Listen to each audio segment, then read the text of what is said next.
आमतौर पर ना जब भी किसी नदी का जिक्र होता है तो हमारी आंखों के सामने एक शांत सी लगातार बहती हुई जलधारा की तस्वीर उभरती है जो मतलब जीवन को सींचती है।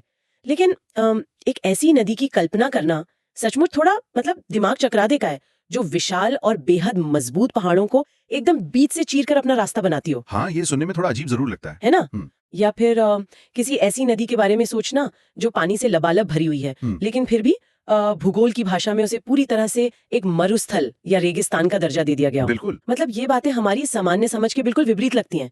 पानी और मरुस्थल का एक ही जगह पर होना या पानी की एक साधारण सी धार का ठोस चट्टानों से ज्यादा ताकतवर होना, ये विरोधाभास ना बहुत गहरे हैं। सही कहा आपने। और इन भौतिक घटनाओं के पीछे ना बहुत गहरे वैज्ञानिक नियम काम कर रहे हैं। प्रकृति में जो कुछ भी विरोधाभासी लगता है उसके पीछे असल में भूविज्ञान, भौतिकी और समय का एक बहुत ही जटिल तालमेल होता है। मतलब एक नदी का व्यवहार कभी भी मनमाना नहीं होता, वो उस जमीन के इतिहास और संरचना का सीधा परिणाम होता है। जी। और यही आज के इस गहन विश्लेषण का मुख्य मिशन है। हमारे आज के जो स्रोत है ना वो भारत की प्रमुख नदियों के विज्ञान, इतिहास और पारिस्थितिकी का बहुत ही गहराई से विश्लेषण कर रहे हैं। बिल्कुल। इसका उद्देश्य केवल प्रतियोगी परीक्षाओं के लिए जैसे यूपीएससी, यूपीपीएससी या एसएससी के लिए नदियों के उद्गम स्थलों या उनकी लंबाई का रट्टा मारना नहीं है। हाँ, वो तो कोई भी कर सकता है। बिल्कुल, बल्कि हमें उस भौगोलिक विज्ञान को समझना है जो इन परीक्षाओं का असली आधार है। नदियां अपना व्यवहार कैसे तय करती हैं, वे अपना रास्ता कैसे चुनती हैं। चलिए इसे थोड़ा अनपैक करते हैं। भूगोल का अध्ययन अब सिर्फ नक्शे पर लकीरें खींचने तक सीमित नहीं है। सही बात है। अब हमें उन लकीरों के पीछे की क्यों और कैसे को समझना होता है।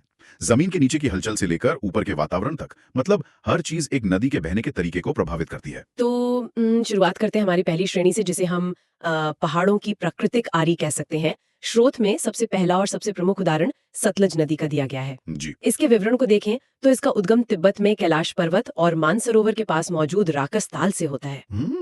राकसताल। हाँ, और ये लगभग 1500 किलोमीटर की लंबी यात्रा तय करती है और हिमाचल प्रदेश में शिपकीला के पास एक बेहद गहरे गॉर्ज यानी महाखड्ड से होते हुए प्रवेश करती है। लेकिन रुकिए, जी। स्रोत में दी गई इस बात ने मुझे बहुत उलझन में डाल दिया है। मैं सोच रही थी कि एक मिनट, एक नदी इतने विशाल और ठोस हिमालयी पहाड़ को कैसे काट सकती है? हाँ, ये सवाल अक्सर आता है। रास्ता बदलकर किसी आसान दिशा में बहने लगेगा, है ना? बिल्कुल स्वाभाविक सी बात है। पहाड़ तो नदी के पानी से कहीं ज्यादा मजबूत होता है, तो पानी की एक धार ने इतने बड़े पहाड़ को बीच से कैसे चीर दिया? ये उलझन बहुत ही स्वाभाविक है। और यहीं पर पूर्ववर्ती नदी, जिसे अंग्रेजी में हम एंटीसीडेंट रिवर कहते हैं, उसका विज्ञान सामने आता है। अच्छा। जब हम कहते हैं कि सतलुज ने हिमालय को काटा, तो इसका मतलब ये नहीं है कि हिमालय पहले से वहां एक विशाल दीवार की तरह खड़ा था और नदी ने अचानक आकर उस पर प्रहार किया। सच्चाई ये है कि ये एक टाइमलाइन और घर्षण का खेल है। तो क्या इसका मतलब ये है कि सतलुज नदी वहाँ हिमालय के बनने से पहले से बह रही थी? ठीक ऐसा ही है। अरे वाह। करोड़ों साल पहले जब यूरेशियन टेक्टोनिक प्लेट और इंडियन प्लेट आपस में टकराई। हाँ, वो प्लेट टेक्टोनिक्स वाली थ्योरी। बिल्कुल। तो उस टकराव से हिमालय पर्वत का निर्माण शुरू हुआ। जमीन का ये हिस्सा बहुत धीमी गति से, मतलब मिलीमीटर दर मिलीमीटर ऊपर उठ रहा था। लेकिन सतलुज नदी उस समय भी उसी रास्ते पर बह रही थी। अब सोचिए, एक तरफ पहाड़ बहुत ही धीमी गति से ऊपर उठ रहा है। हाँ। और दूसरी तरफ नदी का पानी अपनी पूरी गति से लगातार बह रहा है। जैसे जैसे जमीन ऊपर उठी, नदी के पानी के तेज बहाव और उसमें मौजूद पत्थरों ने उस उठती हुई जमीन को उसी दर से घिसना और काटना शुरू कर दिया। मतलब वो एक जगह ही रुकी रही। हाँ, नदी ने अपनी जगह नहीं बदली, बल्कि वो एक प्राकृतिक आरी की तरह उसी जगह को लगातार काटती रही। पहाड़ उसके दोनों तरफ ऊंचे होते गए और बीच में वो गहरा गॉर्ज बन गया। सच में ये एक बहुत ही अद्भुत परिप्रेक्ष्य है। इसका मतलब है कि पानी ने एक ही झटके में पहाड़ को नहीं तोड़ा, बल्कि ये लाखों करोड़ों सालों तक चलने वाला एक धीमा संघर्ष था। एकदम सही। जमीन ऊपर उठने की कोशिश करती रही और पानी उसे लगातार नीचे की तरफ काटता रहा। और क्योंकि पानी की धार लगातार बह रही थी ना, इसलिए जमीन को तभी भी एक दीवार या बांध बनने का मौका ही नहीं मिला। अच्छा। शिपकीला के पास जो गहरा गॉर्ज है, वो इसी अटूट भूवैज्ञानिक प्रक्रिया का जीता जागता सबूत है। इसी वजह से परीक्षाओं में इसे पूर्ववर्ती नदी के सबसे सटीक उदाहरण के रूप में बार बार पूछा जाता है। समझ गई। एक ऐसी नदी से जो करोड़ों सालों तक अपने रास्ते पर इस कदर अडिग रहती है। अब हम एक ऐसी नदी की ओर बढ़ते हैं जो अपना रास्ता पल पल बदलने के लिए ही कुख्यात है। हाँ, कोसी नदी। बिल्कुल, हम बात कर रहे हैं कोसी नदी की, जिसे बिहार का शोक भी कहा जाता है। जी। स्रोत बताते हैं कि यह नेपाल और तिब्बत क्षेत्र से 7 अलग अलग धाराओं से मिलकर बनती है, जैसे सुनकोसी, अरुण कोसी और तमोर कोसी। और यह लगभग 720 किलोमीटर बहकर कटिहार के पास कुर्सेला में गंगा से मिल जाती है। इसका जो व्यवहार है ना, मुझे एक ओवरलोडेड ट्रक की तरह लगता है। ओवरलोडेड ट्रक कैसे? हाँ, मतलब एक ऐसा ट्रक जिसके ब्रेक किसी खड़ी ढलान वाले पहाड़ी रास्ते पर फेल हो गए हों। अच्छा, हाँ। वो ट्रक जबरदस्त स्पीड पकड़ लेता है, लेकिन जैसे ही वो समतल हाईवे पर पहुंचता है वो अपना सारा भारी सामान सड़क पर गिरा देता है, जिससे खुद उसका और पीछे आने वाले पूरे ट्रैफिक का रास्ता ब्लॉक हो जाता है। ये एनालॉजी काफी सटीक है। अगर हम इसे बड़े नजरिए से जोड़कर देखें तो ये विनाशकारी व्यवहार किसी रहस्यमयी वजह से नहीं, बल्कि गतिज ऊर्जा और ढलान के भौतिक विज्ञान का सीधा परिणाम है। कोसी का ये जो मार्ग बदलना है वो उसकी भौगोलिक बनावट की मजबूरी है। इस मजबूरी को थोड़ा और गहराई से समझते हैं। पहाड़ से मैदान में आने पर ऐसा क्या बदल जाता है जो नदी इतनी हिंसक हो जाती है? इसे ऐसे समझिए, जब कोसी की धाराएं हिमालय की अत्यधिक ऊंचाई और एकदम खड़ी ढलान से नीचे उतरती हैं, जी, तो उनके पानी में गुरुत्वाकर्षण के कारण जबरदस्त गतिज ऊर्जा यानी काइनेटिक एनर्जी होती है। इस तेज गति के कारण नदी का पानी पहाड़ों से भारी मात्रा में गाद, जिसे सिल्ट कहते हैं, बड़े बड़े पत्थर और मिट्टी को उखाड़कर अपने साथ बहा लाता है। वही ओवरलोडेड ट्रक? बिल्कुल, ये वो ओवरलोडेड ट्रक है जिसके बारे में आप बात कर रही थी। लेकिन जैसे ही ये नदी नेपाल के पहाड़ों को छोड़कर बिहार के समतल मैदानों में प्रवेश करती है, वैसे ही ढलान अचानक से लगभग शून्य हो जाती है। अरे, और ढलान खत्म होने का मतलब है कि उस गतिज ऊर्जा का अचानक से खत्म हो जाना है ना? एकदम सही पकड़ा आपने। और जब गतिज ऊर्जा खत्म हो जाती है तो नदी के पानी में उस भारी मलबे और गाद को आगे धकेलने की ताकत ही नहीं बचती। वो सारा मलबा वहीं नदी के तल में ही जमा होने लगता है। कुछ ही समय में वो गाद इतनी ऊंची हो जाती है कि नदी का अपना ही पानी आगे नहीं बढ़ पाता। बाप रे। हाँ, नदी खुद अपने लिए एक कृत्रिम बांध बना लेती है। अब पीछे से लगातार आ रहे पानी को तो कहीं जाना है ना। हाँ, पानी तो रुकेगा नहीं, इसलिए वो उस गाद के ढेर को छोड़कर अगल बगल से नए रास्ते खोज लेता है। इसे ही मार्ग बदलना या मियांडरिंग कहते हैं। इसी वजह से कोसी हर साल अपना रास्ता बदलती है और नए इलाकों में भयंकर बाढ़ लाती है। ये भौतिकी का एक बहुत ही निर्मम प्रदर्शन है। प्राकृतिक ढलानों और प्राकृतिक विनाश से थोड़ा आगे बढ़ते हैं। अब बात करते हैं इंसानी दखल से होने वाले विनाश की, जो कि सबसे ज्यादा खतरनाक है। बिल्कुल। स्रोत दामोदर नदी का अध्ययन करते हैं, जिसका उद्गम छोटा नागपुर पठार की खमारपाट पहाड़ी से होता है। 541 किलोमीटर लंबी यह नदी हुगली में जाकर मिलती है। इसके इतिहास में 1881 की ईडन नहर का भी जिक्र है, जो खेती के लिए निकाली गई थी। लेकिन इस नदी से जुड़े दो भौगोलिक कॉन्सेप्ट मुझे बहुत उलझा रहे हैं। बताइए, क्या कॉन्सेप्ट है? पहला है भ्रंश घाटी यानी रिफ्ट वैली। ये भ्रंश घाटी क्या होती है? सतलुज ने तो पहाड़ काटकर वी आकार की घाटी बनाई थी, तो ये रिफ्ट वैली उससे कैसे अलग है? भ्रंश घाटी नदी के पानी द्वारा नहीं काटी जाती, बल्कि ये पृथ्वी की टेक्टोनिक गतिविधियों से बनती है। टेक्टोनिक प्लेट्स का खिसकना। हाँ, इसे ऐसे समझते हैं जैसे किसी ब्रेड के टुकड़े को दोनों तरफ से विपरीत दिशा में खींचा जाए। अच्छा। जब तनाव बहुत ज्यादा बढ़ जाता है तो ब्रेड टूट जाती है और बीच का हिस्सा नीचे गिर जाता है। पृथ्वी की क्रस्ट के साथ बिल्कुल ऐसा ही होता है। ओहो, जब जमीन के दो विशाल हिस्से अपनी जगह पर रहें या विपरीत दिशा में खींचें और उनके बीच का एक बड़ा भूखंड दरार खाकर नीचे धंस जाए तो एक खंदक जैसी घाटी बन जाती है। यानी नदी ने घाटी नहीं बनाई, बल्कि जमीन के फटने से जो गड्ढा बना, नदी को बस बहने के लिए एक तैयार रास्ता मिल गया। ठीक वही बात है। दामोदर नदी इसी प्राकृतिक दरार से बहती है। भारत में नर्मदा और ताप्ती नदियां भी इसके प्रमुख उदाहरण हैं, जो परीक्षाओं में बहुत पूछी जाती हैं। बिल्कुल, अक्सर परीक्षाओं में पूछे जाते हैं क्योंकि वे भी इसी तरह की भ्रंश घाटियों से होकर गुजरती हैं। ये कॉन्सेप्ट तो एकदम साफ हो गया। लेकिन दामोदर नदी से जुड़ा दूसरा कॉन्सेप्ट बहुत ही खौफनाक है। यहाँ बात सच में बहुत दिलचस्प हो जाती है। स्रोत बताते हैं कि इस नदी के एक हिस्से को जैविक मरुस्थल या बायोलॉजिकल डेजर्ट कहा जाता है। हाँ, ये बहुत ही दुखद स्थिति है। मतलब एक पानी से लबालब भरी हुई बहती हुई नदी मरुस्थल कैसे हो सकती है? मरुस्थल का मतलब तो रेत और सूखापन होता है ना। मरुस्थल शब्द का इस्तेमाल यहाँ पानी की कमी के लिए नहीं, बल्कि जीवन की कमी के लिए किया गया है। जीवन की कमी? हाँ, गिरिडीह और दुर्गापुर के बीच दामोदर नदी का जो लगभग 300 किलोमीटर का मार्ग है, उसे जैविक मरुस्थल कहा जाता है। इसके पीछे के विज्ञान को समझने के लिए हमें एक प्रक्रिया को समझना होगा, जिसे बायोलॉजिकल ऑक्सीजन डिमांड या बीओडी कहते हैं। बीओडी। यह पूरा क्षेत्र भारत का सबसे बड़ा कोयला और औद्योगिक हब है। सालों तक कारखानों का जहरीला कचरा, सीवेज और रसायन सीधे इस नदी में डाला गया। तो क्या उस जहरीले रसायनों ने सीधे तौर पर मछलियों और पौधों को मार दिया? रसायनों ने नुकसान तो पहुंचाया, लेकिन असली कातिल वो प्रक्रिया थी जो उस कचरे के कारण शुरू हुई। वो कैसे? जब नदी में भारी मात्रा में जैविक और औद्योगिक कचरा जाता है, तो पानी में मौजूद प्राकृतिक बैक्टीरिया उस कचरे को सड़ाने और उसे खत्म करने का काम शुरू कर देते हैं। अच्छा, वो उनका खाना बन जाता है। बिल्कुल। इस विघटन की प्रक्रिया के लिए उन बैक्टीरिया को ऑक्सीजन की जरूरत होती है, जो वे पानी में घुली हुई ऑक्सीजन से लेते हैं। अब सोचिए कि नदी का पानी एक बंद कमरा है जिसमें सीमित ऑक्सीजन है। जी। जब कचरा बहुत ज्यादा हो जाता है तो बैक्टीरिया की आबादी तेजी से बढ़ती है और वे कचरा सड़ाने के लिए उस सीमित ऑक्सीजन को सोखने लगते हैं। इसी ऑक्सीजन की मांग को बीओडी कहते हैं। जब बीओडी का स्तर बहुत बढ़ जाता है तो बैक्टीरिया पानी की सारी ऑक्सीजन खींच लेते हैं बाप रे। और पानी में मौजूद मछलियों, कीड़े मकोड़ों और जलीय पौधों के सांस लेने के लिए कोई ऑक्सीजन बचती ही नहीं है। बिल्कुल। ऑक्सीजन के बिना सारा जलीय जीवन दम घुटने से मर जाता है। बहुत भयानक। पानी तो वहां प्रचुर मात्रा में बह रहा है, लेकिन उस पानी में जीवन को पनपने देने की कोई क्षमता नहीं बची है। वो बस रसायनों और कचरे का एक तरल प्रवाह बनकर रह जाता है। इसीलिए उसे मरुस्थल कहा गया, एक ऐसा रेगिस्तान जहां पानी तो है लेकिन जिंदगी नहीं। ये सचमुच इंसान द्वारा किया गया एक भयानक विनाश है जो प्रकृति के संतुलन को पूरी तरह बिगाड़ देता है। हाँ, औद्योगिक प्रदूषण से मरती हुई इस नदी से निकलकर अब हम उत्तरी भारत की उन बर्फीली नदियों की ओर चलते हैं जो इंसानों के लिए मौत का कारण भी थी और व्यापार का एकमात्र साधन भी। बिल्कुल, हिमालयी नदियां। स्रोत ना उत्तर भारत की नदियों के एक जटिल ड्रेनेज जाल का जिक्र करते हैं। उत्तर भारत का ड्रेनेज पैटर्न, टोपोग्राफी और मानवीय इतिहास के गहरे संबंध को समझने के लिए बहुत जरूरी है। वहां की स्थलाकृति ने ही तय किया कि मानव सभ्यताएं कहां बसेंगी और व्यापार कैसे होगा। हाँ, स्रोत में इस जटिल जाल की कई नदियों का संक्षेप में जिक्र है, जैसे झेलम नदी जो बेरीनाग झील से निकलकर वुलर झील होते हुए श्रीनगर से गुजरती है।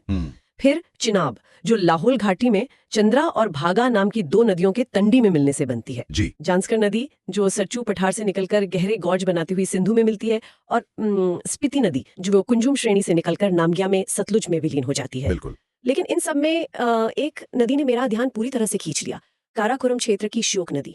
इसे मृत्यु की नदी यानी रिवर ऑफ डेथ कहा जाता है। श्योक नदी का भूगोल और उससे जुड़ा मानवीय इतिहास बहुत ही क्रूर और रोमांचक रहा है। मेरी उलझन ये है कि अगर ये सचमुच इतनी खतरनाक मौत की नदी थी, तो प्राचीन व्यापारी अपना कीमती सामान और अपनी जान जोखिम में डालकर इस रास्ते से क्यों जाते थे? ये बहुत अच्छा सवाल है ना? यारकन से लद्दाख जाने के लिए किसी और सुरक्षित रास्ते की तलाश क्यों नहीं की गई?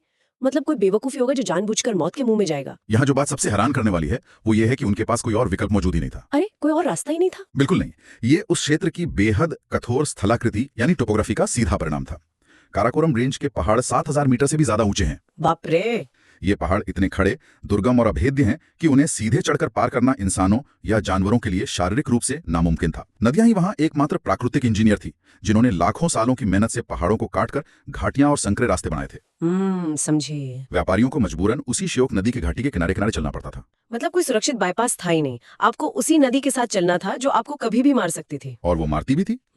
गर्मियों के मौसम में जब ऊंचे पहाड़ों पर ग्लेशियर पिघलते थे तो नदी में अचानक फ्लैश फ्लड यानी भयानक बाढ़ आती थी जो अपने रास्ते में आने वाले पूरे के पूरे कारवां को तिनके की तरह बहा ले जाती थी। हे भगवान, टूट सकती है। बिल्कुल, वो बर्फ की चादर कब वजन से टूट जाए और इंसान उस बर्फीले मौत के कुएं में समा जाए, इसका कोई भरोसा नहीं था। थर्मोडायनामिक्स और टोपोग्राफी ने मिलकर इसे एक मौत का जाल बना दिया था, लेकिन व्यापार के लिए ये एकमात्र जीवन रेखा भी थी।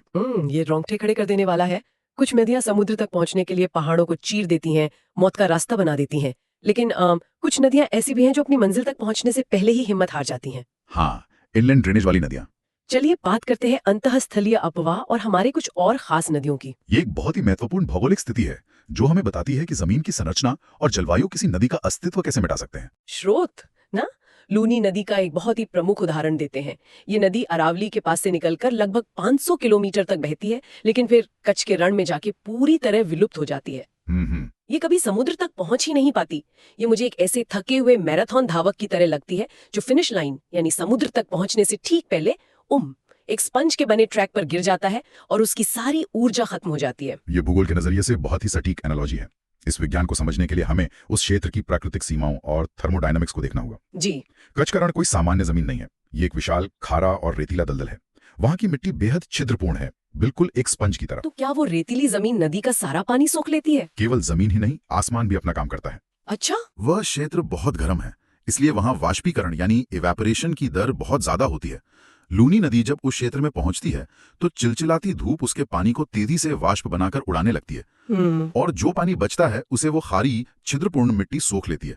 नदी के पास न तो इतना भारी वॉल्यूम बचता है और न ही बहाव की इतनी ताकत कि वो उस स्पंज रूपी दलदल को पार करके अरब सागर तक पहुंच पा सके, इसलिए वह जमीन के अंदर ही समाकर खत्म हो जाती है। वैसे स्रोत में कुछ और भी नदियों के तेज तथ्य हैं जो परीक्षाओं में पूछे जाते हैं। जी बिल्कुल। जैसे माही नदी जो मध्य प्रदेश से निकलकर राजस्थान होते हुए खंबात की खाड़ी में गिरती है। हाँ। या हगरी जिसे वेदावती भी कहते हैं, जो वेदा और अवधि का संगम है। कर्नाटक से अरब सागर जाने वाली काली नदी, और हाँ, संकोश नदी जो असम और पश्चिम बंगाल के बीच प्राकृतिक सीमा बनाती है। और महानदी की सहायक नदी तेल और ब्रह्मपुत्र की सहायक कोपिली भी हैं जो कामरूप नगर से जुड़ी हैं। जी बिल्कुल। और इनमें से मुझे ये प्राकृतिक सीमा वाला पहलू बड़ा दिलचस्प लगा। नदियां प्राचीन काल से ही साम्राज्यों और राज्यों की सीमाएं तय करती आई हैं। इसके पीछे भी सीधा सा विज्ञान है, आवाजाही में रुकावट। हम्म, जब तक स्टील के बड़े पुलों का आविष्कार नहीं हुआ था, तब तक एक गहरी तेज बहाव वाली नदी को पार करना एक पूरी सेना या एक बड़ी आबादी के लिए लगभग असंभव होता था। हाँ सही बात है। इसलिए नदियां स्वाभाविक रूप से राजनीतिक और सांस्कृतिक विभाजन रेखाएं बन जाती थीं। संकोश नदी आज भी उसी भौगोलिक विभाजन का प्रतिनिधित्व करती है। प्राकृतिक रूप से पहाड़ों और जंगलों से निकलने वाली इन नदियों के बीच स्रोत एक ऐसे उदाहरण पर भी जोर देते हैं जो आजकल की परीक्षाओं और पर्यावरण अध्ययन के लिए सबसे ज्यादा प्रासंगिक हो गया है। आप अर्बन ज्योग्राफी की बात कर रही हैं। बिल्कुल, शहरी भूगोल। और यहाँ बात आती है मुंबई की मीठी नदी की। आमतौर पर जब हम किसी नदी के उद्गम के बारे में सोचते हैं तो हमें लगता है कि वो किसी ग्लेशियर से या किसी ऊंचे जंगल वाले पहाड़ से निकलती होगी। हाँ, लेकिन मीठी नदी का निर्माण तो कंक्रीट के जंगल में हुआ है। स्रोत बताते हैं कि ये केवल 18 किलोमीटर लंबी नदी है जो माहिम खाड़ी में जाकर गिरती है। इसका उद्गम कोई प्राकृतिक झरना नहीं है, बल्कि ये मुंबई की विहार और पवई झीलों के ओवरफ्लो होने से बनती है। और यहीं पर शहरी भूगोल का विज्ञान काम करता है।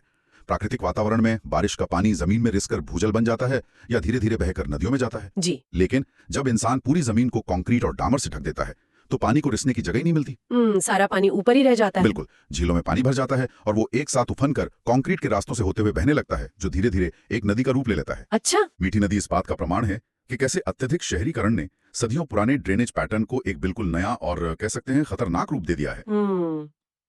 प्राकृतिक पहाड़ों को चीरने वाली सतलुज से लेकर कंक्रीट के जंगलों में जन्म लेने वाली मीठी नदी तक नदियों का यह सफर बहुत कुछ कहता है। इस पूरे डीप ड्राइव को अगर हम समेटें तो ये स्पष्ट हो जाता है कि नदियां सिर्फ पानी की धाराएं नहीं हैं जिन्हें हमें नक्शे पर रटना है। एकदम सही। वे हमारे भूगोल, हमारे इतिहास और हमारी पारिस्थितिकी का एक जीवंत बदलता हुआ दस्तावेज है। मैप पर खींची गई उन नीली रेखाओं के पीछे टेक्टोनिक प्लेट्स का खिसकना, ढलान का भौतिक विज्ञान और यहाँ तक कि सूक्ष्म बैक्टीरिया का विज्ञान भी काम कर रहा है। ये समझना बहुत जरूरी है कि हर नदी का अपना एक अलग व्यवहार, अपना एक अलग विज्ञान और अपनी एक अलग कहानी है। बिल्कुल। और सबसे बड़ी बात यह है कि ये कहानियां अभी खत्म नहीं हुई हैं। भूगोल एक रुकी हुई तस्वीर नहीं है, ये लगातार चल रही एक फिल्म है और ये फिल्म आगे भी बदलती रहेगी। इस चर्चा को खत्म करते हुए हमारे स्रोतों और आज के इस भौगोलिक विश्लेषण पर आधारित एक बहुत ही गहरा विचार सामने आता है, जिसे सोचकर थोड़ी हैरानी भी होती है। सोचिए, अगर यूरेशियन और इंडियन टेक्टोनिक प्लेट्स का खिसकना ऐसे ही जारी रहा, हिमालय मिलीमीटर दर मिलीमीटर ऐसे ही उठता रहा और दूसरी तरफ इंसान का दखल जैसे शहरीकरण, बांध निर्माण और प्रदूषण इसी गति से बढ़ता गया, तो आज से 10 लाख साल बाद भारत का ड्रेनेज मैप कैसा दिखेगा? सोचने वाली बात है। क्या यह संभव है कि जमीन के नीचे बन रही कोई नई भ्रंश घाटी अचानक से उभर कर सामने आए और कोसी या गंगा जैसी किसी विशाल नदी का पूरा रास्ता ही पलट कर रख दे? बिल्कुल संभव है। शायद तब किसी नए पहाड़ को काटने के लिए कोई नई प्राकृतिक आरी जन्म लेगी, या शायद कोई नई नदी अपना रास्ता भटक कर किसी नए रेगिस्तान में दम तोड़ देगी। हाँ, प्रकृति हमेशा अपना रास्ता खुद चुनती है। ये एक ऐसा विचार है जो मैप को देखने के नजरिए को हमेशा के लिए बदल देता है। इस विचार के साथ आज के इस डीप डाइव को हम यहीं विराम देते हैं। ज्ञान और विज्ञान की ऐसी ही गहराइयों को नापने के लिए हमेशा तैयार रहें। और हाँ, अगला एपिसोड देखना ना भूलें, क्योंकि यहाँ जीएस रटाया नहीं जाता, कहानियों की तरह दिखाया जाता है। तो मिलते हैं अगले एपिसोड में।